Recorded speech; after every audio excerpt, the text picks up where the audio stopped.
Bienvenida a Eduardo Sacheri. Bienvenido Eduardo Maxi Leniani, buenas tardes, ¿cómo estás?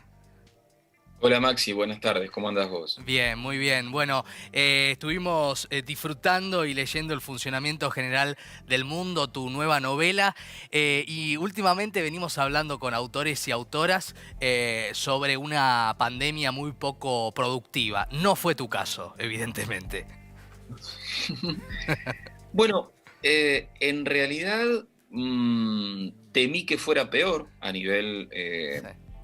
temí que fuera peor a nivel de mi trabajo, me refiero, porque en todos los demás ámbitos creo que excedió nuestros peores pronósticos la pandemia, pero había sospechado que me iba a paralizar más para trabajar que lo que terminó sucediendo. Casi terminó convirtiéndose la escritura en una especie de refugio, Mm, bueno, así como es la lectura, claro, muchas veces para nosotros, esto de, bueno, el mundo alrededor me resulta inmanejable, me pongo a leer, claro, me doy cuenta que a veces, casi como mecanismo defensivo, el mundo alrededor me resulta inmanejable, me pongo a escribir. claro. Y en esa sintonía, más o menos la cosa funcionó. Claro, y además porque se trata de una novela extensa que te propone y te lleva por un viaje, ¿no? Es un viaje en el sentido siempre metafórico. Así como están las road movies, esta sería una road novel, si mantenemos el idioma, ¿no es cierto? Porque es este padre separado y que también es notable, me imagino que a vos también como autor, ¿no? Por un lado pasa lo que pasa en la novela y por otro al escritor también le va sucediendo un viaje en la escritura, ¿no? Sí, en este caso, si bien la novela ancla en 1983, cuando ese personaje al que vos aludís, Maxi, tenía 15 años Sí. y lo que pasa en esa adolescencia en una gran escuela, en una enorme escuela del Gran Buenos Aires, el momento de evocarlo, de recordarlo y de narrárselo a sus hijos es precisamente Ese viaje. un viaje. Claro, claro. Internarse en un viaje por la Patagonia en pleno invierno, a un lugar muy distante y desconocido para todos ellos. Mm, Eh, y sí, hay un paralelo, creo, en lo que le sucede a uno mientras se va internando en la escritura. mm. Eh, si bien por mi manera de trabajar, cuando me pongo a escribir, suelo tener unos cuantos planos, unos cuantos mapas, en este caso, Claro. porque si no me pierdo, es decir, no por una cuestión de deseo, sino de necesidad. Viste que Mm, hay gente que se atreve a escribir muy según la pulsión, según sí. el impulso, según para dónde lo va conduciendo el momento. Yo soy más, más ordenadito, más con Está bien. eso, con mapas para ver para dónde voy, porque si no me pierdo. Claro, claro. Y además hay algo, ¿no? También muy notable en todo el derrotero de la novela, que es que muchos están buscando el encuentro y el reencuentro, ¿no? Pensaba mientras lo leía, al padre le pasa con su historia, con esas asignaturas pendientes, esas historias que quedaron abiertas o truncas. No voy a decir más porque no se puede spoilear la trama, pero pasa con eso. Pero también al mismo tiempo, cuando iba viendo este padre que los corrige a los hijos y que los descubre hasta en su forma de hablar, ¿no? Que no usen malas palabras, etcétera, también es parece, por lo que uno lee, un primer encuentro verdadero de este padre con sus hijos. O sea, como que hay mucho del encuentro y el reencuentro en la novela, ¿no? Creo que sí, creo que coincido con vos. Hay una cuestión de reencuentro, uh, a veces feliz, entre comillas, en esto de, bueno, estamos metidos en un auto cruzando la Patagonia y descubrimos que no nos conocíamos tanto como suponíamos, o mejor dicho, el hecho de ser familia no implica que nos conozcamos. Claro. A veces uno opera con el prejuicio de, son mis hijos, es mi padre, nos conocemos. Claro. No sé, no sé si están así o conocemos solo superficies. Sí. Y en general un modo de conocernos es narrarnos. Claro. Eh, y según qué narremos de nosotros mismos, qué estemos dispuestos a contar y compartir, es lo que los demás saben de nosotros. Y Claro. bueno, creo que a ese personaje le pasa un poco eso, hasta ese momento ha preferido el silencio, ha preferido callar, Sí, y bueno, ahí sueltos en la Patagonia, en un viaje bastante alocado, bastante ridículo, sí. en un punto, en sus pretensiones, bueno, a veces justificarnos y mirá, estamos haciendo esto por algo, te ves obligado a decir, bueno, mirá, te voy a explicar por qué es importante esto que para vos es ridículo y Claro. para cualquiera que lo mire de afuera también, te voy a explicar. Y en ese te voy a explicar probablemente se dé ese encuentro Sí. al que vos aludías. Sí, sí, además, claro, esta cosa generacional y también histórica, ¿no? Que se ve en la novela. Insisto, no quiero hablar de más para no pinchar ninguno de los elementos, ¿no? De los momentos políticos de la Argentina, ¿no? De los momentos también, bueno, este reencuentro, por decirlo de alguna manera, tuyo con el mundo del fútbol, ¿no? Recuerdo en aquel inicio del conocimiento que tuvimos de tu obra a través de la lectura de Alejandro Apo, era el Sacheri que contaba el mundo del fútbol, y después toda tu carrera, que bueno, fue para tantos universos, pero me preguntaba, después de la pregunta de sus ojos, después de La noche de la usina, de tantas obras, Papeles en el viento, esto de volver a un universo del cual quizás nunca te fuiste, diría Troilo, pero ¿se vuelve distinto conforme pasa el tiempo a estos universos? Yo creo que inevitablemente se vuelve distinto porque vas siendo otra persona. Mm. Eh, Aunque abreva en el mismo pasado.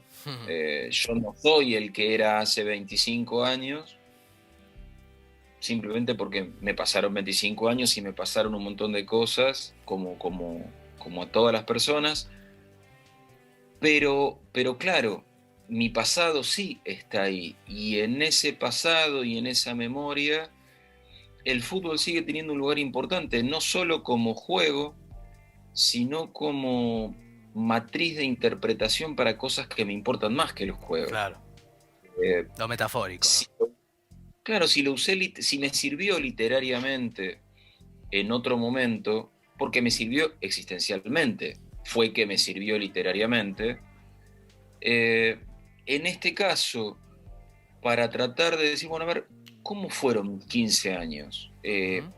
¿Cómo era tener 15 años mientras la dictadura militar se derrumbaba, Claro, mientras los adultos de mi mundo no sabían qué hacer, mientras yo no sabía cómo pararme frente a todos los desafíos que tenés cuando sos un adolescente? sí, Bueno, el fútbol eventualmente puede volver a ser una puerta de entrada para simplificar lo suficiente esos accesos sí, para mí y eventualmente para quien me lea. sí, Esa fue un poco la razón de decir, bueno, sirvámonos de algo tan básico, tan simple, tan aparentemente superficial como un juego, para tratar al menos de ir a algo más profundo y más definitivo. sí, Bueno, sí. esa fue la apuesta, veremos si funcionó.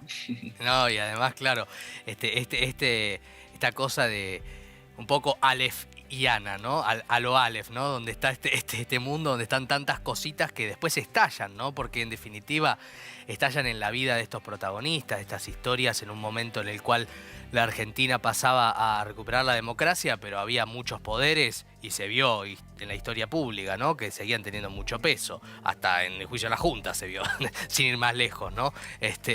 Digo, y esto también creo que dispara, es una novela que continúa mucho en la mente del lector, incluso de los que estamos más representados generacionalmente por los hijos que por el padre, pero también, ¿no es cierto? Lo pensamos. Y eso es interesante, ¿no? Esta continuidad en los demás. Quería preguntarte algo en relación a tu universo como historiador, como profesor de historia, como licenciado en historia.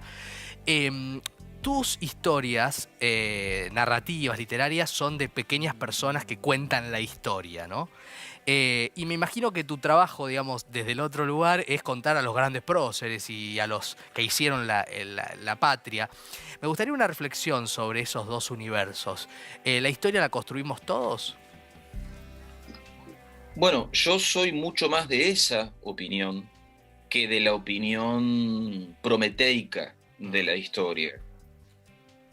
Eh, en las últimas décadas hemos aprendido a estudiar historia de un modo más complejo, Claro. que incluye a las sociedades, a los grupos sociales,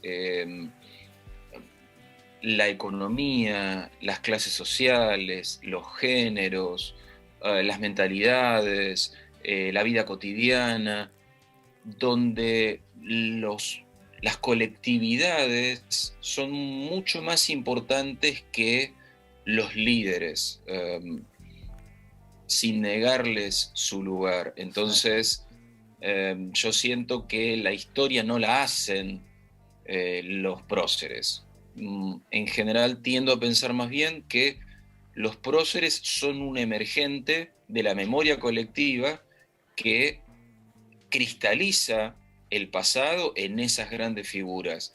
Pero la historia nos pasa a todos, nos sucede a todos, y todos tenemos una parte en cada cosa que hacemos y en cada cosa en la que nos vinculamos con otros seres humanos. Esa es al menos mi mirada de la historia a nivel académico, a nivel científico, pero que también tiene su traducción en esto de, al momento de que la historia ancla en mis novelas, no ancla en esas figuras públicas evidentes, sino en la gente común y corriente que transita también cada momento histórico. Claro. Y en el caso del Sacheri guionista, ¿no? Que es otra fórmula de escritura en definitiva, ¿no? Y todo lo que pasa después con el lenguaje cinematográfico, al autor que completa una novela, que la entrega, que dice, bueno, es esta la novela, acá termina, es esta la forma, es esta la versión, como le pasa mucho a los autores. Cuando la ves en el cine, por más que vos hayas participado en el guión, ¿te resignifica la historia? ¿Te ves, descubrís cosas que no habías visto antes? Yo creo, Maxi, que descubro otra historia. Es decir, ya desde el momento en que acepto una adaptación y que acepto sentarme con la gente del mundo del cine a que construyamos una película, sé que estamos construyendo otra cosa. Que estamos edificando un pariente cercano al que le veremos un aire de familia muy profundo, pero ya con una instancia colectiva. ¿Viste esta cosa que se dice tanto de que, bueno, cada lector construye un libro nuevo? Sí. Y el cine me lo demuestra absolutamente, porque, no sé, viene Sebastián Borenstein y me dice, y Ricardo Darín primero, y me dice, produzcamos una película con La Noche de la Usina. Sí. Viene Sebastián Borenstein y dice, dale, yo la dirijo. Ya son dos libros nuevos, el de Claro. Ricardo y el de Sebastián, el del Chino Darín, que Claro. sumado como... Y ya, en todo caso, es como una cosa coral de lectores, de los cuales yo soy uno más, en todo caso el primero Sí. que la leyó, y entonces desde ahí puedo decir, pero mira que como yo la leí primero, te sugiero que no pierdas de vista tal cosa, o Claro. tal elemento, o tal personaje. Pero vos fíjate, de autor original que decide, paso a ser el que sugiere. Y en Claro. tanto vos sugerís algo, te pueden decir, che, qué piola lo que decís, o te pueden decir, che, muchas gracias, pero no, pero vamos a ir por este otro lado. Es tal el nivel de obra colectiva que tiene el cine, que si uno no acepta eso como base inicial, la va a pasar mal, Claro. va a hacer que los demás la pasen mal y probablemente perjudique a ese otro objeto estético que va a ser la película. Total. Estamos viendo aquí detrás las imágenes de la Odisea de los Giles, la versión cinematográfica de La Noche de la Usina. Y un punto de lo que decís es lo que decías antes con la historia, ¿no? Digamos que son muchos los que la están haciendo, ¿no es cierto? Es el primer escritor-lector que sos vos, los Darín, Borenstein, bueno, Kramer y Sigman en este caso, etcétera, ¿no? Sí. Eso es bastante conmovedor, me imagino, ¿no? Sobre todo porque cuando un autor como vos llega llega a ser popular, ¿no? Llega a ser muy popular, que es, me imagino, un privilegio y una emoción particular para vos, ¿no? Porque muchas veces muy buenas obras se quedan en una cosa a veces lamentablemente de para pocos, ¿no? Guetosa. Y no es el caso, ¿no? Al contrario, te has transformado en uno de los símbolos de los herederos de Soriano, de Fontana Rosa, digo, de cada uno con su estilo, ¿no? Pero digamos, es esa corriente dentro de nuestra literatura que es alta literatura y a la vez es popular, que es lo más difícil, ¿no? A veces en el arte, llegar a mucha gente. Creo que sí, creo que es muy difícil. eh, Me encanta que suceda, Ujú. porque creo que muchos trabajamos, en lo que trabajemos nos gusta que nos quieran, Claro, nos gusta, es algo tan emocional, tan básico y tan humano, claro. como nos gusta gustar, nos Ujú, gusta que nuestro trabajo guste. ujú.